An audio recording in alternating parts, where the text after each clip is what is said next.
اور بہت بڑے سالار تھے سپہ سالار، لیکن آپ کو ناکامی ہوئی یمامہ میں۔ اور جب ناکامی کا پتہ چلا نا سیدنا صدیق اکبر کو، تو حضرت صدیق اکبر نے اکرمہ بن ابی جہل کو خط لکھا، اور خط میں آپ نے کہا یا ابن ام اکرمہ، اے اکرمہ کی ماں کے بیٹے، عرب والے جب کسی کو تانا دیتے تھے کہ تو بزدل ہے تو اس وقت اس کی ماں کی جانب نسبت کیا کرتے تھے، اور جب کسی کو بہادری کا ٹائٹل دیتے تھے تو باپ کی جانب نسبت کرتے تھے۔ آپ اندازہ کرتے ہیں کہ حضرت صدیق اکبر کو کتنا غم ہوا ہوگا، اور پھر اگلے لفظ آپ نے یہ کہا اکرمہ مدینے میں نہیں آنا، میں تیری صورت بھی نہیں دیکھنا چاہتا، مدینہ میں نہ آنا، میں تیری صورت بھی نہیں دیکھنا چاہتا، میرے نبی کا دشمن اور جھوٹا نبوت کا دعوے دار، اور تو اس سے ہار گیا، اور ہار کر مدینہ آنا چاہتا، مدینہ نہ آنا، یمان چلا جا، عمان چلا جا، مجاہدین کے ساتھ مل کر لڑ، پھر خالد کے ساتھ ملنا۔ حضرت شرجیل بن حسنہ رضی اللہ تعالیٰ عنہ نے دیکھا کہ اکرمہ کو شکست ہوئی ہے تو آپ آگے بڑھے، اور پھر آپ نے بھی اپنا دستے کے ساتھ اور بہادر جوانوں کے ساتھ حملہ کیا، لیکن حضرت شرجیل بن حسنہ رضی اللہ تعالیٰ عنہ جو مسلمانوں کے سپہ سالار تھے، آپ کو بھی شکست کا سامنا کرنا پڑا، اور پھر آپ نہ مدینے کی جانب گئے نہ پہاڑیوں کی جانب گئے، آپ اس جگہ پر پہنچے جہاں پر آپ کو یقین تھا کہ اس جھوٹے نبوت کے دعوے دار کا خاتمہ ایک ہی ہستی کر سکتی ہے جس کو اللہ اور اس کے رسول نے سیف اللہ کا لقب عطا فرمایا۔ ماشاء اللہ، ذرا سینے کے زور سے بولیے سبحان اللہ۔ حضرت شرجیل بن حسنہ رضی اللہ تعالیٰ عنہ بھاگے ضرور شکست کھا کر، لیکن پناہ کہاں جا کر لیتے ہیں؟ حضرت خالد بن ولید رضی اللہ تعالیٰ عنہ کے پاس۔ جناب خالد اکرمہ کو بھی شکست ہو چکی ہے اور میں بھی بھاگ کر آیا ہوں آپ کی بارگاہ میں۔ حضرت صدیق اکبر کا پیغام آیا، فاروق اعظم رضی اللہ تعالیٰ عنہ نے روکا، انہوں نے کہا خالد کا انتخاب نہ کریں، فرمایا تمہیں کیا پتا اس نبوت کے جھوٹے دعوے دار کا خاتمہ خالد کے ہاتھ سے ہی ہونے والا ہے۔ حضرت خالد بن ولید رضی اللہ تعالیٰ عنہ 24,000 مسلمانوں کا لشکر لے کر نکلے۔ پہلے آپ نے 12,000 لیے اور خلافت کے کاشانہ سے حکم آیا کہ اتنا کم نہ ان کو سمجھو بلکہ ڈبل تعداد لے کر جاؤ، تو چنانچہ آپ 24,000 کا لشکر لے کر یمامہ کی جانب روانہ ہوئے، اور مقابلے میں ایک روایت میں واقعی نے ابن اسیر نے 80,000 بھی لکھی ہے، لیکن میں اس قول پر اتفاق کرتا ہوں جہاں کتنا بڑا جنا شیخ عبدالحق محدث دہلوی رکا ہوا ہے، مدارج شریف میں فرماتے ہیں کہ اس کے کلمہ پڑھنے والوں کی تعداد 40,000 تھی جو سارے کے سارے جوان لڑنے والے تھے، اور حضرت خالد ولید کے لشکر میں بوڑھوں کی بھی تعداد تھی، جوان بھی تھے اور کچھ نوعمر بھی تھے۔ آپ نے ایک ہستی کو بھیجا، جاؤ جا کر اسے کہو کہ محمد عربی کی غلامی اختیار کر، تیرے سارے کلمہ پڑھنے والے ان کا کلمہ پڑھیں، ہم تمہیں معاف کر دیں گے۔ ہستی کون سی گئی؟ حضرت ام عمارہ کے بیٹے، حضرت ام عمارہ کے بیٹے گئے، اور دیکھیے حضرت ام عمارہ کے بیٹے ابن ام عمارہ جاتے ہیں اور اسے جا کر کہتے ہیں میں خالد بن ولید کا نمائندہ بن کر آیا ہوں، اور تجھے ان کی جانب سے پیغام ہے کہ محمد عربی کی غلامی اختیار کر، ان کا کلمہ پڑھ لے، بچ جائے گا تو بھی اور یہ بھی بچ جائیں گے۔ تو پھر تو اگر نہیں کلمہ پڑھتا تو انہوں نے کہا پھر کل اس قوم سے لڑنے کے لیے تیار ہو جا جتنا تو زندگی کو پسند کرتا ہے اتنا وہ موت کو پسند کرتے ہیں۔ اس نے کہا ان سے لڑنا تو بعد کی بات ہے، پہلے تو بتا تو کس کا کلمہ پڑھتا ہے؟ محمد عربی صلی اللہ علیہ وسلم کا۔ ماں نے دودھ پلایا تھا، غیرت مند ماں نے، ام عمارہ کا خون رگوں میں دوڑ رہا ہے، کہنے لگا جداد کو تلوار نکال، اس کی گردن پر رکھ۔ ابن ام عمارہ کی گردن پر تلوار ہے اور کہنے لگا کہ محمد عربی جھوٹے ہیں اور میں سچا ہوں، میرا کلمہ پڑھ۔ آپ نے فرمایا لا الہ الا اللہ محمد رسول اللہ۔ ذرا سینے کے زور سے بولو سبحان اللہ۔ تلوار گردن پر ہے اور اشارہ ہو گیا مسلمہ قذاب کی جانب سے گردن اتار دو، گردن اتر گئی، گردن ادھر پڑی ہوئی ہے، دھاڑی در پڑا ہوا ہے، اور جس وقت گردن ادھر ہے دھاڑی در ہے اس وقت گردن بھی بول رہی ہے اور دھڑ بھی بول رہا ہے لا الہ الا اللہ۔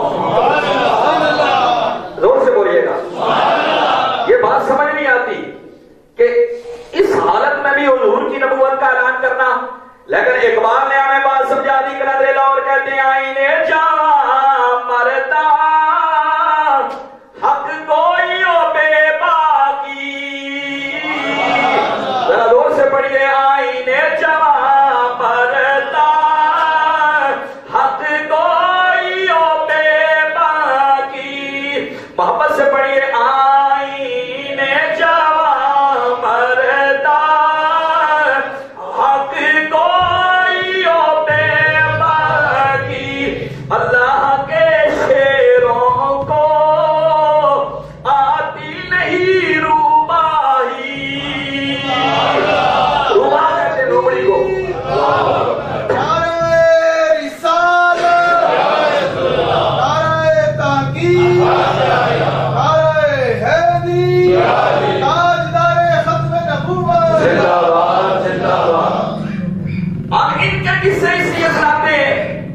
آپ تو قوم کو کل بھی یہ بتا رہے تھے کہ حضور کی ختم نبوت پر کٹ پڑنا ہے ایمان ہے, بزدل بننا اور امن کی آشا کے پیچھے بزدلی رکھنا یہ غداروں کا کام ہوتا ہے. جو نبی کی ختم نبوت کا وفادار ہے وہ حقیقت میں پاکستان کا وفادار ہے. آج وہ بندی مافیا سامنے آئے نا, آج وہ اینکر پرسن سامنے آئے جو امن کی آشا اور امن کی اور محبت کی دیا جلانے والے کدھر گئے. آج جب انڈیا میلی آنکھ سے دیکھ رہا ہے تو میدان عمل کے اندر محمد عربی کے غلامی نظر آ رہی ہے. آج بتائیں نا, آج کیا اس کو امن کا درس دو گے؟ آج بلکہ انہیں بتانا پڑے گا کہ ہمارے پاس خالد ولید کا ٹینک موجود ہے. اور سے بولیے سبحان اللہ. حضرت خالد کی اس حملے کا بتانا پڑے گا قوم کو کہ جب یمامہ کے اندر 2 عظیم سپاہ سالار ہار کر آگے, شکست کھا کر آگے, اور اس وقت ان کے حوصلے مضبوط ہو گئے. جناب صدیق اکبر نے فرمایا شرجیل بن اسرا کو بھی پرے کرو, اس سے مسلمانوں کے حوصلے پست ہو جائیں گے. اکرما تم ادھر نہیں آنا, مدینے میں تمہاری ہار کی جب آواز بلند ہوگی کہ شکست کھا کر آیا تو لوگ ڈر جائیں گے. خالد جاؤ, اس وقت تک صدیق اکبر پانی نہیں پیے گا کہ جس وقت تک مسلمہ کذاب نہیں قتل ہو جاتا ہے. جو کر بولو سبحان اللہ. آسیہ ملولہ کا چند ٹکوں کے اوپر فیصلہ کرنا اور سودا کرنا, اور کہا صدیق اکبر کا یہ کہنا کہ میں پانی نہیں پیوں گا اس وقت تک جب تک گستاخ رسول ملعون واسطے جہنم نہیں ہو جاتا. حضرت خالد ولید رضی اللہ تعالیٰ کو گئے. یہ ایسا مقدس اور پیارا لشکر ہے جس لشکر کے لیے صدیق اکبر نے اپنا آرڈیننس بھی تبدیل کر دیا. یارو ختم نبوت کا مسئلہ کوئی آسان مسئلہ ہے, ہلکا مسئلہ ہے. حضرت صدیق اکبر نے جس وقت خلافت کا پہلا خطبہ دیا فرمایا سارے جہاد پر جائیں گے لیکن وہ بدری صحابہ جنہوں نے بدر میں میرے نبی کے ساتھ تلواریں اٹھائی ہیں ان کو چھٹی. سبحان اللہ. کیسا شرف ہے, بولو نا سبحان اللہ. فرمایا بدریوں کو چھٹی, آرام سے بیٹھیں. یہ سب سے زیادہ وی آئی پی شخصیات مدینہ کی جنہوں نے بدر میں رسول اللہ پر جان انتقال کی, رسول اللہ کے دائیں بائیں آگے پیچھے لڑ رہے تھے, ان کو چھٹی. آج کے بعد ان کی پینشن مقرر. وظیفہ سرکاری خزانے سے. اور میرے نبی کے بدری صحابہ ہیں, ان کو کسی جنگ میں جانے کی ضرورت نہیں ہے. لیکن جس وقت یمامہ کے لیے فوج روانہ ہوئی تو میرے آقا مولا صلی اللہ علیہ وسلم کے پیارے صحابی صدیق اکبر نے فرمایا اب زبیر اٹھنا پڑے گا. فرمایا بدریوں آپ اٹھنا پڑے گا, اعتراض بھی نسمر آپ اٹھنا پڑے گا. کہاں گئے؟ حضرت صہیب اٹھنا پڑے گا, اب جانا پڑے گا, اس لیے کہ گستاخ رسول کی باری آئی ہے, نبوت پر ڈاکہ ڈالنے والی کی باری آئی ہے. میں تمہیں بھی بھیج کر رہتی دنیا کو بتلانا چاہتا ہوں کہ جب نبی کی ہاتھ میں نبوت کا معاملہ آ جائے تو پھر بدری بھی کمرے میں اور اجرے میں بند نہیں رہتا ہے.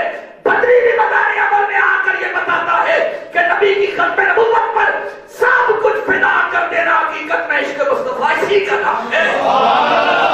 اور پیر کیا جانے جو حجروں کے اندر بیٹھ کر تسمیاں چلانے والے ہوں, کیا تمہارا مقابلہ, کیا تمہارا مقام بدریوں سے بھی اونچا ہے؟ جب حضور کی ختم نبوت پر حملہ ہو تو تم کہتے ہو یہ شرابی مولویوں کا کام ہے, ہمارا یہ کام نہیں ہے. جو تمہیں نوٹ عدید ہے, تمہیں ریال عدید ہے, ہمیں مصطفیٰ کی آل عدید ہے. بدری صحابہ کو بھی صدیق اکبر نے روانہ کیا اور کہا آرڈیننس چینج ہو گیا ہے, اس جنگ کے لیے بدری بھی جائیں گے. چنانچہ 370 اور 300 انصار ہیں. بیچ میں قاری بھی اور حافظ قرآن بھی. کیسا مقدس لشکر تھا حضرت خالد ولید کا کہ جن میں بدری بھی شامل ہیں، انصار و مہاجرین بھی. ارد گرد کے بدو قبائل بھی بہت سارے آ گئے، ہزاروں کی تعداد میں تھے، وہ بھی آ گئے. جنگ جب شروع ہوئی آغاز میں یوں ہوا کہ مسیلمہ کذاب جو اپنے باغ جو تھا اس باغ سے باہر اپنے لشکر کو لے کر آ گیا. باغ اس نے عقب میں رکھا ہوا تھا، وہاں آ گیا اور اس نے اپنے سپاہیوں کو یہ کہا موت اپنے بچوں اور عورتوں کے لیے لڑو. تمہیں پتہ ہے مسلمان جب علاقے کو فتح کریں گے تمہاری عورتوں کو کنیزیں بنا دیں گے اور تمہارے بچوں کو مسلمان کر دیں گے، تم اپنی اولاد سے بیویوں سے محروم ہو جاؤ گے، لہذا سوائے فتح کی اور کوئی صورت نہیں ہے. چنانچہ اس طرح کا جب خطاب اس نے کیا تو آپ اندازہ کر سکتے ہیں کہ اس بے جگری سے لڑے ہوں گے. حضرت خالد ولید رضی اللہ تعالیٰ عنہ کا خیمہ تھا جس خیمے میں آپ جلوہ فرما تھے، اور آپ کا خیمہ لشکر کے سب سے پیچھے تھا، سب سے عقب میں تھا. جب جنگ شروع ہوئی تو اس زور کا مسلمہ کے ساتھیوں نے حملہ کیا کہ صفوں کو چیرتے چیرتے حضرت خالد ولید کے خیمے تک آ گئے. اور جب حضرت خالد ولید رضی اللہ تعالیٰ عنہ کے خیمے تک آئے اور اس وقت چونکہ بدو قبائل والے کہہ رہے تھے ہم بہادر ہیں اور انصار و مہاجرین کہہ رہے تھے تمہیں کیا بہادری آتی ہے، ہم سے بدر کے قصے پوچھو. وہ کہہ رہے تھے ہم سے احد کے قصے پوچھو. یہ گفتگو بڑی.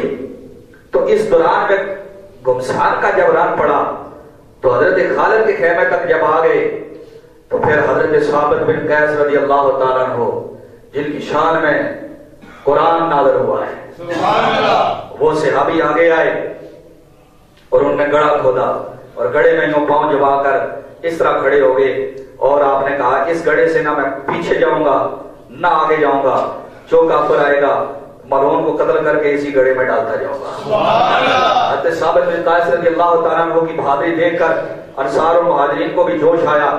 جناب خالد ولید رضی اللہ تعالیٰ عنہ نے دیکھا حضرت زید بن خطاب جناب فاروق اعظم کے سگے بھائی، حضرت زید بن خطاب رضی اللہ تعالیٰ عنہ فرماتے ہیں یہ جملہ آپ کا تھا، آپ نے فرمایا جو چیز تم کر رہے ہو ہم نے کبھی نہیں کی.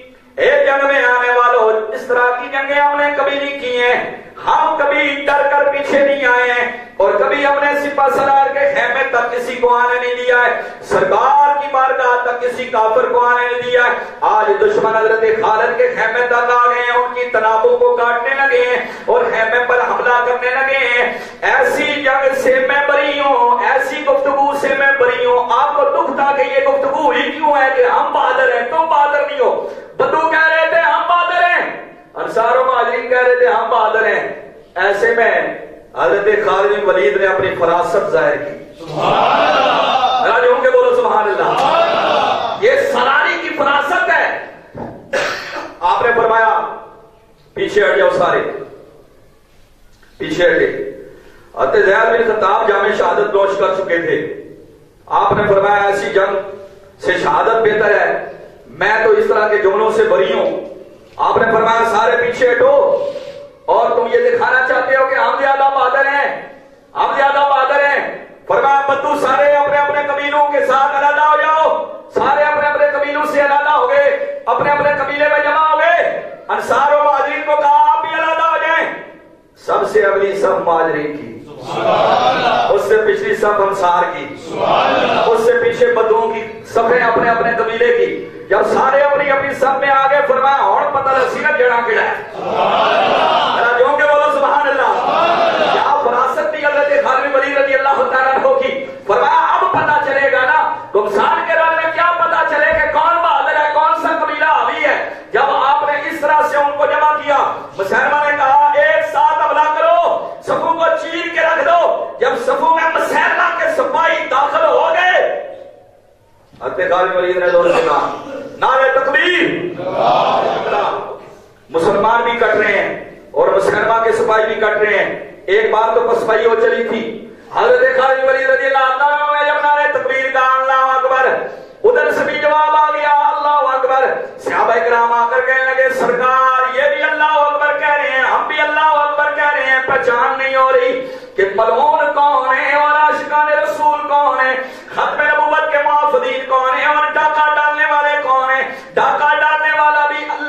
اکبر کہہ رہے ہیں، حفاظت کرنے والا بھی اللہ اکبر کہہ رہے ہیں۔ فرمایا اچھا پھر اب اللہ اکبر کے بعد وہ نعرہ لگاؤ جو تمہاری اور میری پہچان ہوگا، جو آگے یہ نعرہ لگا دے مان جانا کہ رسول اللہ کا دیوانہ جا رہا ہے۔ آپ نے فرمایا اب یہ نعرہ لگانا ہے۔ واقعی بھی کہتا ہے ابن اسیر نے بھی لکھا اس کو، تاریخ طبری والے نے لکھا، آج بتایا بندے آیا کے اندر علامہ ابن کثیر نے بھی لکھا کہ آپ نے فرمایا آج تمہارا شعار کیا ہوگا؟ کانا شعارہم یومئذ یا محمد یا رسول اللہ۔ آپ نے فرمایا وہ نعرے تکبیر لگاتے ہیں، تم بھی نعرے تکبیر لگاتے ہو، فرق واضح نہیں ہو رہا۔ آج فرق واضح کرنے کے لیے تمہیں